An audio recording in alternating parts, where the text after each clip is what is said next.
Hey now, good morning, PASW staff, clients, and friends. Joining us for Wednesday. We're halfway through the week. I'm still very blown away and touched by that last movement from Mahler's 8th Symphony. Thanks for listening to that. I know that was a long thing to listen to, but I think it made us better listeners, better people, better human beings, all that stuff. And we talked about how the symphony is a metaphor for life. There's different movements, there's beginning, middle, and ends, all that kind of stuff. So that was heavy. That's why we're going to kick it cool today, a cool samba feel today. But then also your film scoring results are in for Gladiator. So I can't wait to share that with you on Friday.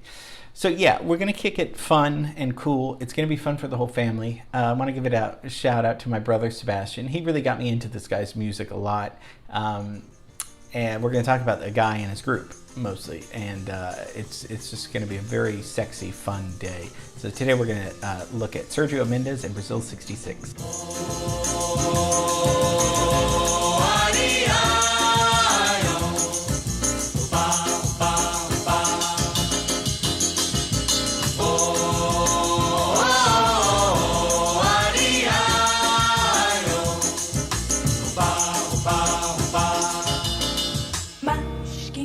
Why 66? Well, they came out with their album in 1966, so that's why it's called Sergio Mendes and Brasil 66, the band. Why Brazil? Because we've looked at bossa nova music before, and samba music, bossa nova music, this stuff comes from Brazil, from Rio de Janeiro. So let's leave Hollywood. I don't like to, but I will for this class, and we can go down to Rio de Janeiro, which is way down there. Because we did a whole class on bossa nova, if you remember. Before we get into Sergio and the group, bossa nova, we did that. It starts in the late 50s, and it's kind of this combination of samba music, which is a Brazilian dance type music, and cool jazz. Yeah, let's bring up the timeline right now, just so you can see. I put Miles Davis there because Miles Davis is probably the easiest example of us to learn about we've learned about cool jazz through Miles Davis and how innovative he was with what album that came out in 1959, Kind of Blue, right? That was the peak of really the height of cool jazz. Bossa Nova comes on the scene around 1957. Now, if we go back to the timeline, I feel like a weather person, but if we go back to the timeline, let's look at another composer who's a Brazilian composer who was before. Do you remember Villalobos?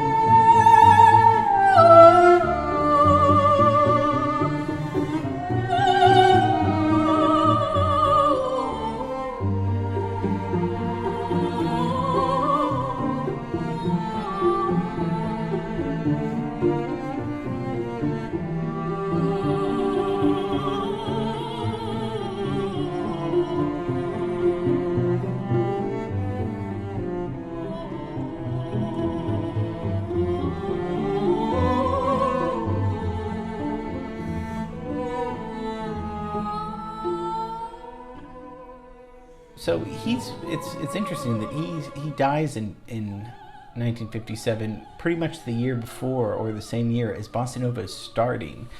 He lives a long life, but he's a classical composer, right? But he's using Brazilian music as a way, and Debussy and this combination of different music to create Brazilian classical music, perhaps.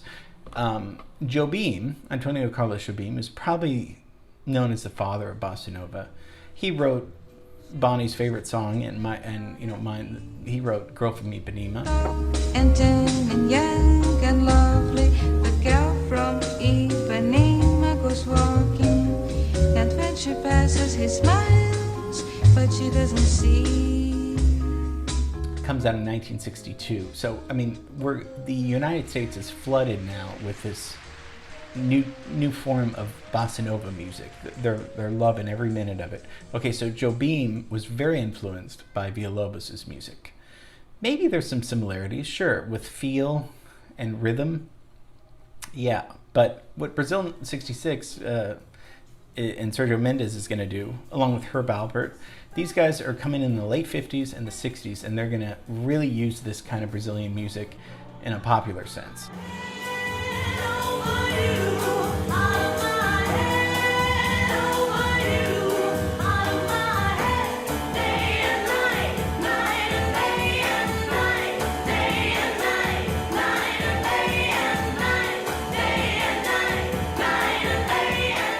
Sergio Mendes is born in 1941. He's still alive. He's 80 years old. Brazilian musician, and has had over 55 releases. And there's jazz and there's funk and there's samba and all this stuff. But he was born in Brazil and the son of a physician, and wanted to become a classical pianist, really. And then he started falling in love with jazz and playing in nightclubs in the Copacabana in the 1950s, and started playing with Jobim, who he regarded as really his mentor, his music mentor, and other jazz musicians that started coming down to Brazil. A lot of jazz guys came down to Brazil, including one we're going to talk about at some point. We're going to talk about Cannonball Adderley. He was very influential in recognizing Brazilian music as a jazz musician and kind of bringing it in. It's funny because this kind of samba, bossa nova, Brazilian music, there's elements of jazz and pop music, so only with a Latin feel. I mean, we're breaking it down for the easiest possible way for us to understand and enjoy this music. You are the one, only you beneath the moon and under the sun. Whether near to me or far, it's no matter, darling, where you are, I think of you. So in 1962, he travels. Sergio Mendes goes to New York, okay, and he premieres at the Birdland, which was probably the most famous jazz club around at that time, named after Charlie Parker, of course, because Charlie Bird Parker, that was him. He meets Cannonball, and that leads to his appearance with Cannonball on 1962 album called Quiet Nights. And he also performs a bossa nova concert at Carnegie Hall in 1962. So that's a big year and then America starts taking note of these performances, and Brazilian music is coming in at a great time right now for people it's almost great because cool jazz is fine, then it gets into free jazz, people are losing interest. Rock and roll is fine, then it gets into the Beatles, and then people are really becoming interested with the British invasion in the 60s. But bossa nova, jazz, pop music is really something the kids are really loving, but probably the adults are really loving too, because it's, I don't want to say safe music, but it's different than crazy jazz and different than crazy rock and roll. It's very, but it's still hip, so they're feeling comfortable with that. Day after day, alone on a hill, the man with the foolish grin is keeping perfectly still. But nobody wants to know him, they can see that he's just a fool, and he never gives an answer, but the fool on the hill sees the sun going down, and the eyes in his head see the world spinning round. That's why, people call it elevator music or easy listening music. And we did a whole class on Herb Alpert. So Herb Alpert finds these guys and signs them with A&M Records, Albert and Moss. Remember we did that. And it comes out with Herb Alpert presents Sergio Mendes in Brazil 66 in the year 1966. What happened in 1966? Nothing happened that year, actually. Let's just go through the history just so we know, okay, so this Brazilian sound's coming up on the scene. What is going on in the world and in America when this Brazilian sound comes out on the scene? Star Trek, for the first time, science fiction television has Star Trek, and also the same year Batman, with Adam West debuts. Okay, fashion-wise, what are people really wearing? Well, it's not. I don't want to be sexist, but I mean, what's really taken over is the miniskirt in 1966. Miniskirts are in fashion, and this is based on research. This isn't just me finding different clothes. But the name miniskirt is attributed, I didn't know, to Mary Quaint. Mary Quaint was popularized. She also popularized hot pants. Okay, but in 1955, Mary Quaint opens a clothes shop in London, in Chelsea, and the miniskirts are starting to take off. So if you have the fashion, the look, the music, there's going to be a change coming, right? Something's going to happen. What about music-wise? Simon and Garfunkel releases their Sounds of Silence album. This is different than heavy rock and roll. This is going to be more folk music, some classical elements too. And movies, what comes out in 66? Dr. Zhivago, huge epic movie comes out. Who's Afraid of Virginia Woolf comes out. That's an epic Mike Nichols film, very dramatic, great film. And A Man for All Seasons, which wins the Academy Award. Big songs, I mean, there's too many to name because it's going to take me forever to edit this sentence. I'm a Believer by the Monkees is very popular.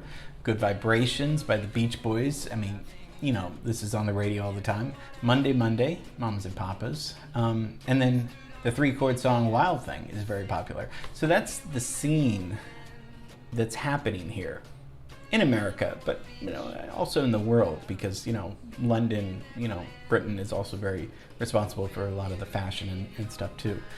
Fashion and music always go together, even today. I mean, you don't turn on The Voice without seeing somebody dressed in the way that they're presenting the song. So that's kind of why the miniskirt connection is there, because it is about the image a lot. So when they come out with this album, probably the biggest song that everyone knows is Mas Que Nada. Mas que nada, sai da minha frente que eu quero passar, pois o samba está animado, o que eu quero é samba. Este samba que é misto de maracatu, é samba de preto veio, samba de preto. Mendes said that this was the first time that a song in Portuguese, because that's what they're singing, they're not singing in Spanish, they're singing in Portuguese. It was the first time that a Portuguese was a hit in America and all over the world. So the whole world fell in love with this song, this language, just the whole image of the band. Mas Que Nada was written by Jorge Ben. The translations roughly for Mas Que Nada is roughly kind of yeah, right, or no way. One of those translations. So kind of, but everyone's heard that. Everyone heard it in Austin Powers. It's a really fun song. And if you notice, yes, there's words in it, but something that Brazilian music does really well, and bossa nova music does really well, something that is that they'll use their voices as instruments. Not everything that comes out of their mouth is a word. Sometimes it's a vowel, sometimes it's a pow, pow, ow. It sounds. It's musical. It's all musical. It makes it all part of the. So you can do the ahs and the wows and all these different sounds, just like Esquivel's music. You hear a lot of that too. People, I don't want to say like American music didn't really do that as much. We did, but I think other cultures, other different types of music, especially in Brazil and Mexico, even in Europe, I mean, they were just using different kinds of ways to make sounds with their voices to add to the harmony, add to the texture of the song, to make it just more interesting. I mean, how fun is this music? Just as paradise population too. I know together we can make a pretty world for me and for you, for you. It's what I long to do, to make a world with you. They covered a lot of people on this, I mean, and moving on from just this album, they Burt Bacharach songs. We looked at Burt Bacharach and how he used jazz elements in popular music. We've looked at the Beatles, obviously. They covered the Beatles in a way that was way different than just doing a cover of the Beatles. Because what are we hearing? we're hearing Latin music for the most part that's the rhythms aren't swung. So what do I mean by that? We talked about Glenn Miller and Count Basie.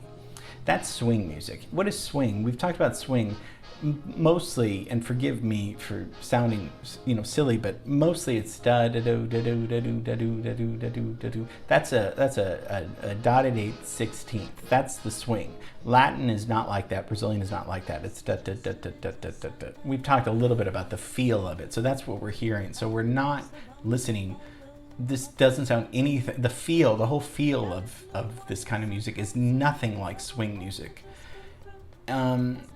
In a sense, it's somewhat like jazz music, but I think the cool jazz part is because of the instrumentation. The drums, the brushes, the cymbals, the piano, the bass, the drums. That is part of cool jazz, but they're not swinging it really. That's not how they play the song. They're more straight eighth notes. So there's swung eighth notes, and then there's straight eighth notes. So those, rhythmically, that's what we're talking about. I just want you guys to be clear about the style that we're talking about. That's the feeling of it. It doesn't matter. There's either good music or bad music, right? But I just want you to know kind of what we're hearing about it. Harmonically, they're following jazz chords a lot. But they're making it like Herb Alpert did. They're making it very popular sounding. I think that's why people loved it so much, because it was very melodic and very fun music, very vibrant, very happy music. When you think about that, I think, and that's the success of it. I mean, it's really extremely happy music that's hard not to really, if you don't love it, it's hard not to kind of want to dance and enjoy it.